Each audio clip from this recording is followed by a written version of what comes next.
Hey guys, alright, today we are going to be looking at Why Isn't Austria a Part of Germany by Knowledgia. To be honest, I have no fucking clue what the answer to this is because Austria and Germany, I mean, I know there's definitely a cultural difference a little bit. Well, at least between northern Germany and then Austria, there's a cultural difference, but I think southern Germany and Austria are a bit more close, just, based on region closeness, of course. But Austria once ruled Germany through the Holy Roman Empire, and it wasn't until like a couple hundred years ago that that changed. So I'm kind of curious as to what the answer is here. I mean, obviously, uh, World War II, after World War II, kind of told, I think Germany was told, no, no, no, you can't have Austria anymore, or something like that. Um, So I wonder if that's really the biggest reason is because of Hitler is why they can't be unified together, or if it's purely just cultural reasons. Um, I know the Germans and Austrians that may be watching this video are definitely gonna have things to say about this and as to why they would never unify and perhaps why they hate each other or something that I don't know about. But yeah, let's go ahead and learn why. Whoa! Austria. It is a beautiful country in Central Europe with almost 9 million people, where Austrians, the main Hold on.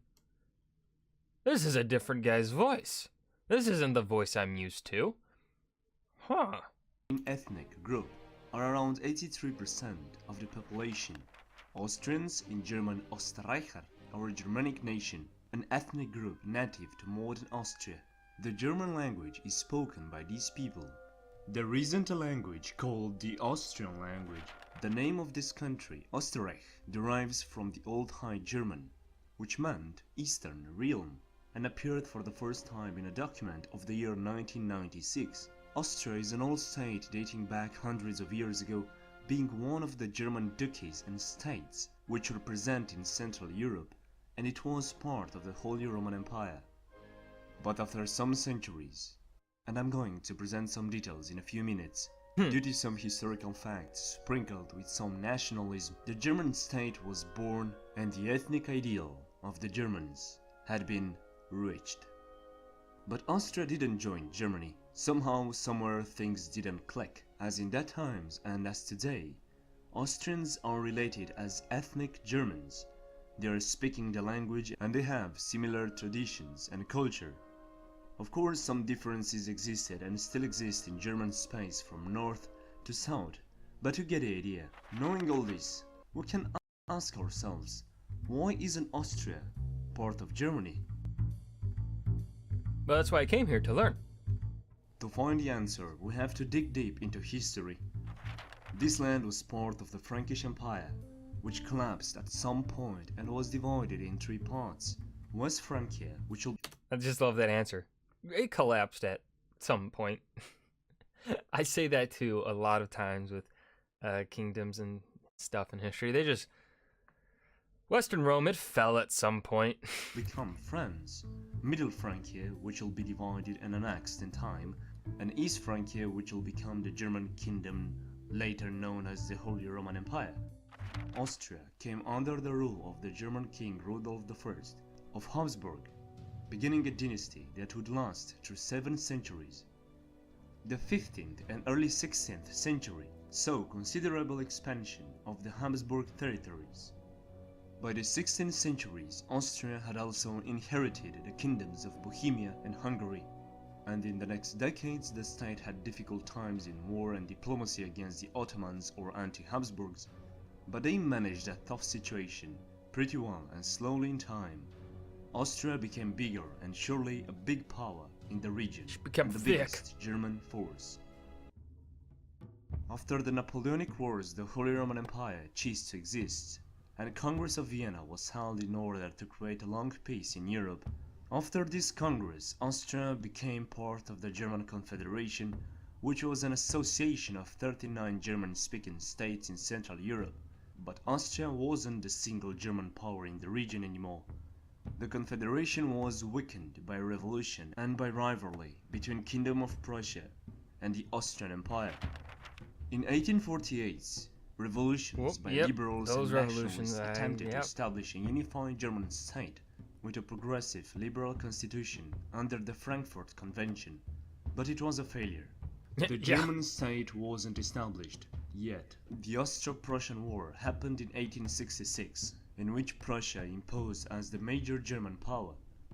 The war meant the end of the German Confederation and the creation of the North German Confederation, which was a federal new state.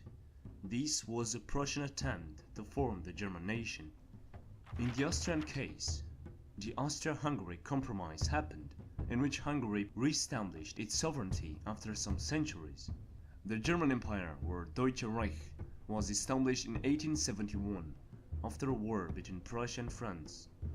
This new empire was dominated and unified by Prussia, which wanted to gain control over all countries with German ethnics.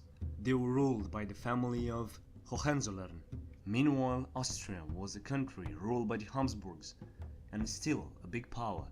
Now in a dualism, the size of the empire was the second largest in Europe, and if we are speaking about the number of people, it was the third after Russia and Germany, with 55 million people. Meanwhile, the Habsburgs were busy in their power games in the south. In the north, Prussia stabilized its region until it came under a unified empire.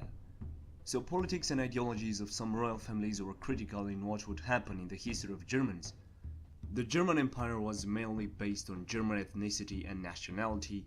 Meanwhile, the Austrian Empire, with its new name, Austria-Hungary, was a multi-ethnic empire in which many culturally different ethnicities existed. Austrians and Hungarians were minorities in this empire. Again, the Habsburgs focused on its internal problems. The empire started to feel the rise of nationalism. Until the First World War, the German Empire and Austria-Hungary were still rivals on the dominance of Central Europe. Before the First World War, when Europe was in turmoil, two teams were made, the Entente and the Triple Alliance. The Triple Alliance, or the Central Powers, was created by Germany, Austria-Hungary and Italy in 1882. This period is very important to take in consideration because somehow, even if the German state was born and it was a power in Europe, Austria was left outside the German borders, ruling a stretched empire with so many nationalities in it. The conflict started in 1914, as we probably know. I hope you do. Italy didn't join the Central Powers and switched to Entente, and even if the Central Powers had some victories on both fronts, the situation was hard to manage and the war was lost for them. The rebellions and the rise of nationalism in this empire reached its peak. If you want to learn more about why did Austria-Hungary collapse, I already made a video about that and you can check that out in the description. After this major great conflict, some nations gained their independence or their freedom. Austria was reduced to a small country due to the ethnicity living in this space. From 1918 to 1938, a period of stability existed. Somehow, because the country was after the war and it couldn't be possible to reach a full peace and stability in this territory. The administration was changed. The old borders were broken and the new ones brought some frustration and anger to the population and to the new country. As I said, both nations were frustrated in some way. There existed support from people in both Austria and Germany for a union of these two countries. After the empire collapsed, a new republic was proclaimed, the Republic of German Austria in 1918. A feeling for the union existed, but the Allies blocked the idea, and after the Treaty of Saint-Germain, the country changed its name from German Austria to Republic of Austria. After this massive loss for these two countries, the right-wing nationalist parties started to grow. The new Weimar Republic in Germany proved to be a pretty bad administration, and the economic crisis hit harder in the population. The support for the new party grew in Germany, and in 1933 they had the power. Adolf was an Austrian-born German at the border with Germany. He saw the poverty and the problems, and through frustration and anger, he dreamed to a big unified prosperous Germany. believing that Austria is a true German land, separate from its Vaterland, due to the politics and due to the pride of monarchs. The Anschluss of Austria happened in 1938 at the pressure of the Germans.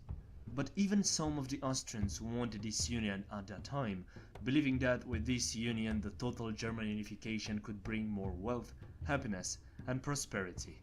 Germany lost the war in the final. Again, Austria gained its independence and the country was divided between West and East Germany, so from 1 to 3 German-speaking countries. After the Second World War there has been no serious effort among the citizens or political parties to unite Germany and Austria. The Allied and associated powers declared that political or economic union between Austria and Germany is prohibited. The Austrian state treaty I was forbade right such a at the beginning union, then. and the Prohibited. constitution required Austrian neutrality.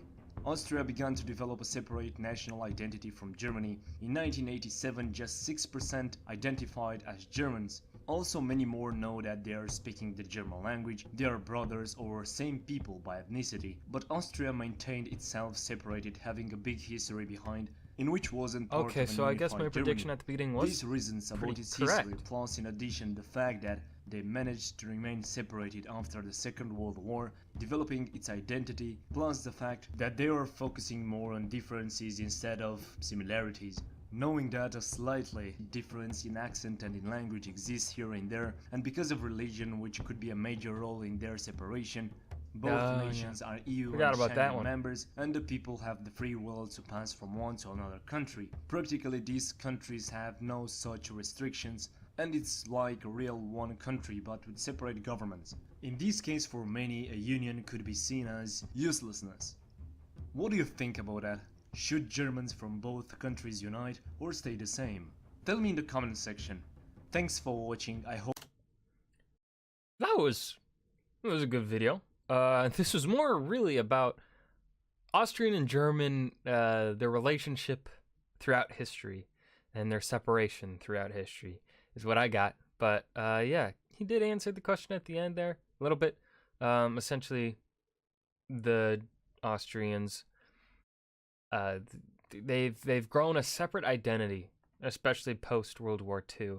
A separate identity has formed where they feel more Austrian than they do German, despite kind of just being, I guess, German or whatever. But yeah, that's like what I said at the beginning. They've grown. They're prohibited, for one, from unifying, but two, they've grown a separate identity, which is understandable. They've been apart for so long that it's totally reasonable. But yeah, that was Why Isn't Austria a Part of Germany? And you will subscribe to Knowledgia and also to me, because I want more. But yeah, I enjoyed this video. I love this channel so much. I love them so much. They also comment on my videos. They've commented on a couple of my videos where I react to them. They're nice people. You should support them if you don't already. But I mean, I'm assuming you're watching this video. If you watch this video throughout, I'm assuming you do support them. In which case, good job. Yeah, go ahead and leave a suggestion down below for what you want to see me react to next, and I will see you guys in the next video. Peace.